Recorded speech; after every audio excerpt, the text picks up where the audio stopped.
Hello, all of you. I greet you one more time for this new year. And why so much fuss about 2017?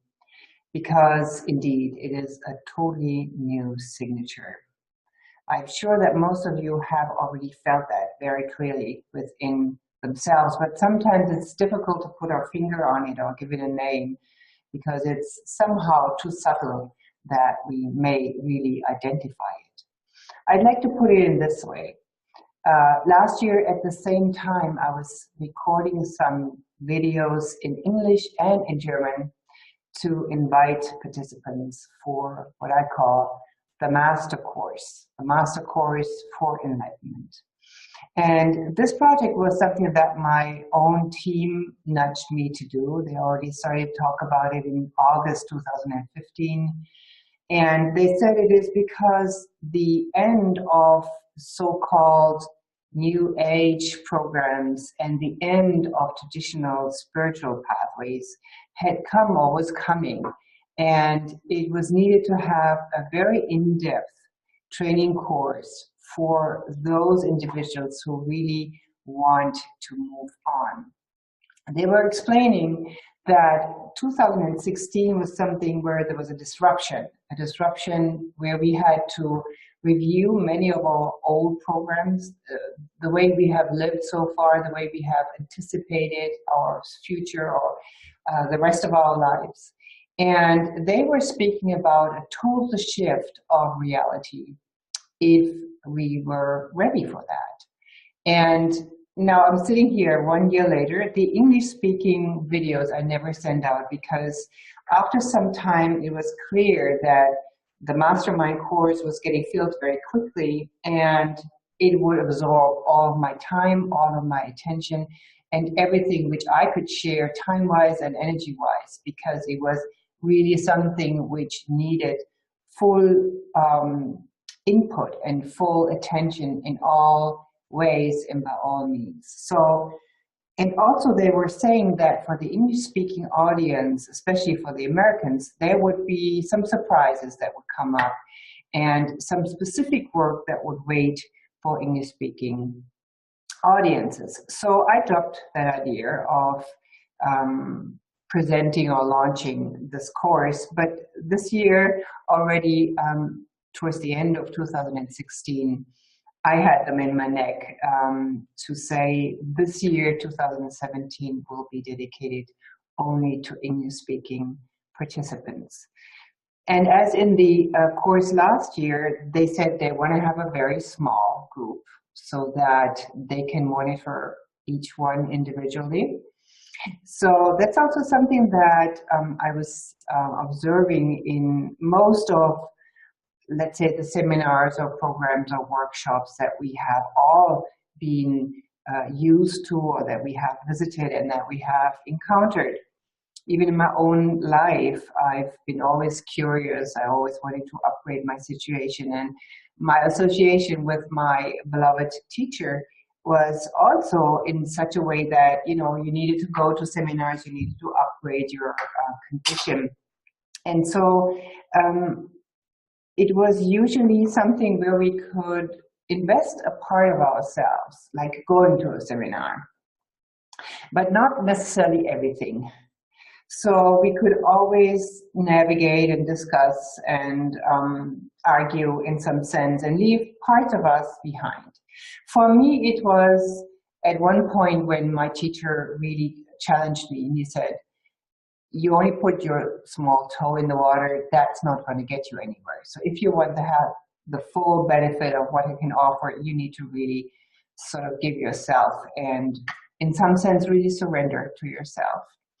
And so I chose that, but at the cost of a lot of letting go of my own private life and letting go of my own dreams and projections of what I wanted to have in life. But it was clear, once I had taken this decision, there was no way back, and I never regretted this. But most of us, I think, are used to going to a seminar or going to a workshop and going to a program. And then it's like almost like a rat race. We do this on and on and on. And if you look back, maybe we've done that for 10 years or 20 years or maybe 30 years. And where have we arrived? It's almost like a snail walk. And this is what they showed to me. They said, we want to offer something for those who are tired of that loop, because it's a third dimensional loop. It's a mental loop most of the time, and it's a personal loop. I want something for me. I want to improve my life. I want to have more this, more that, or I want to change this. And frankly speaking, my guys, my team was tired of that, because they said, if you really go across that threshold into the next stage of life, into the next life form, and you start to really expand into a fifth dimensional life, then everything else will fall into place. So you don't have to struggle for this issue or that challenge or improve this one or that one. It's as if you go to a new level of existing, and from there you learn how to create your life in a totally different, much more expanded way. So I said yes, and it was a wonderful ride, very challenging also in some sense that the more we advanced, the less I could plan anything. I always like to have myself prepared for seminars or workshops, so I have a little plan, a program or something, or at least an idea. But the more we were advancing, the less I would know what would come up, and the work would become so much more specific for each individual participant. But also within the group dynamic, it was so powerful. It's really hard to explain the way in this gravitational field, how the spin of the energies and the access to the other dimensional realities was facilitated was really magical. And magical is really the term that I am asked to use for 2017, because it is mainly not only the Divine Mother, who is my sort of source that works through me, but Merlin, the great magician and the great miracle maker, I would say, who knows how to use the alchemy of life, the creative forces, the higher dimensional laws, because what we have created here in our third dimensional world is, let's say, it's more like a child's game. It's for some of us, it is more like such a programmed reality that is so virtual and so unreal. My trainer in Switzerland, he was saying it's a negative world, and I think it's really true. It's an imprint of a negative programming that is based on separation, is based on lack, is based on negativity.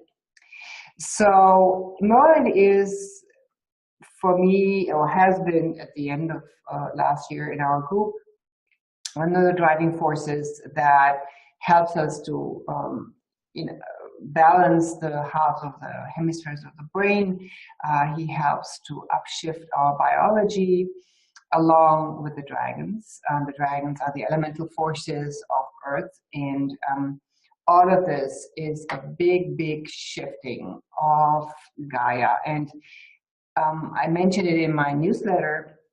I do believe that most of you have really felt that Gaia was shifting through layers and layers of new crystalline light, which is now available for us if we really go inside and connect to Gaia through the crystalline, to the corridor of light into the crystalline core of Gaia. We can see that what she is emanating now, what she's passing on to us, has such a different quality. Which brings me to the next chapter that will be unfolded in 2017 in the Master Course, which I don't think that anywhere else is being offered, are the crystal chambers of Gaia. And the crystal chambers I will tell you more about in my next video, but it's one of the most exciting discoveries of this age, I would say, because they hark back to the original creation. When the Gaia, or the planet Earth, was first seeded from outer cosmos, when the first crystalline seeds were planted here. And these caverns are still available, But as everything in the fifth dimensional state, it cannot be accessed through the mind, nor do we have any connection or any pathway into fifth dimensional living if we're still hooked onto power. So I think this is what I had also written in my newsletters, maybe the last 3-4 years. We will not shift anywhere as those who are awakening if our love for power is bigger than the power of love. And I think this is really a threshold that each one of us can ask themselves. In how far do I still rely on using power? And even if it's only controlling my own life, I'm not really thinking that any of you would be imagining wanting to have power above others. But it's also power over things, power over situations, power over my life. So here, if you want to say so, the entry ticket for fifth dimensional living is quite, it's razor sharp. It's almost like, the guy who sits on the door and says, you can come in, you don't come in. We have to drop this need or this desire to control things mentally, because it's fear-based, and fear has no place whatsoever in our next stage of evolution or stage of life form, as well as our small little personal issues. They're just a byproduct when we are accessing our higher dimensions. They are given. We don't have to fight for them. But when we stay in our third dimensional limitation and we believe in lack, we believe in separation, we believe in absence, negativity, then we have to struggle. And I think this is the main news for 2017, because many of you, at least in my arena, we have been discussing the fact or the question, will the new Earth and the old Earth join together? Will they come together in the sense of, will humanity awaken in large proportion, so that the critical mass will be more of those who really want to move on in their evolution?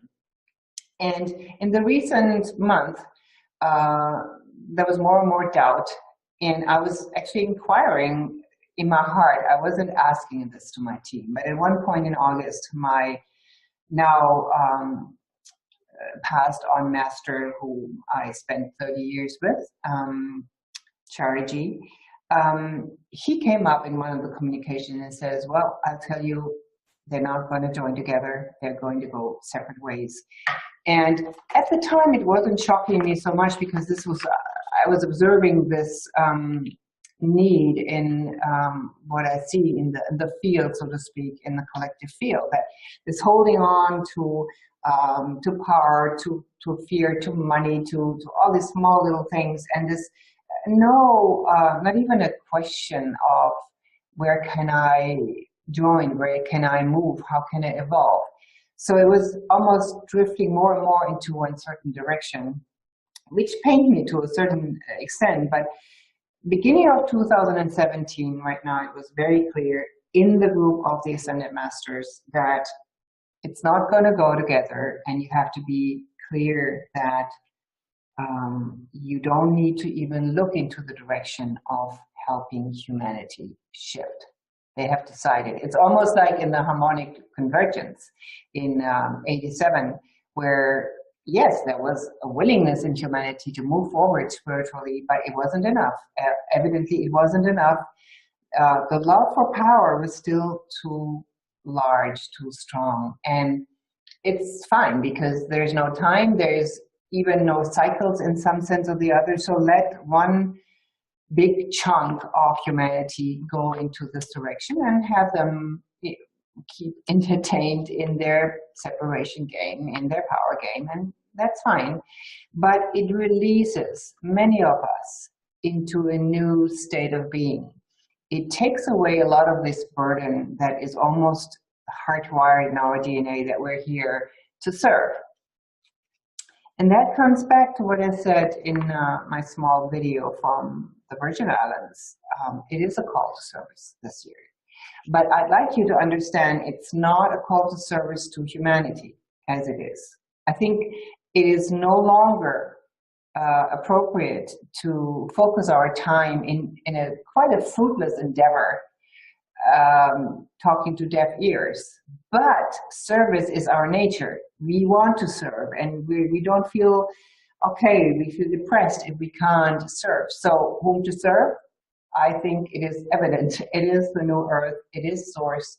And when we connect to this beautiful source of life, this origin of all that is within ourselves, if we really align with the call of purpose or the call of life design or whatever you want to call it, then we can be sure that we are so much in that flow, in that stream of synchronicity and surrender and love and joy and light, anything that you feel is related to the fifth dimension, then all of this will be given and everything will fall in place.